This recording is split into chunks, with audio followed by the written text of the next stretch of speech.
वज़ीर-ए-आज़म का दौरे लाहौर। फैसलाबाद के अरकान कौमी और सूबाई असम्बलियों ने बैड गवर्नेंस की शिकायत के ढेर लगा दिए। पुलिस नफरी में इजाफा, IT यूनिवर्सिटी और पार्किंग प्लाजा बनाने की दरख्वास्त। वज़ीर-ए-आज़म ने अरकान को हुकूमती मंसूबों से अवाम को आगाह कर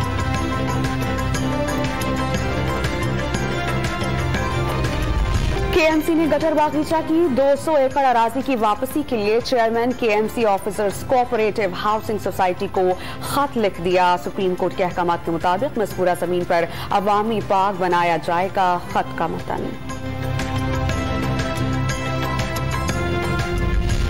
और पाकिस्तान ने आजादी के वक्त भाई से बिछड़ने वाले भारतीय शहरी सैका खान को वीजा जारी कर दिया। दोनों भाई 74 साल बाद करतारपुर में मिले थे।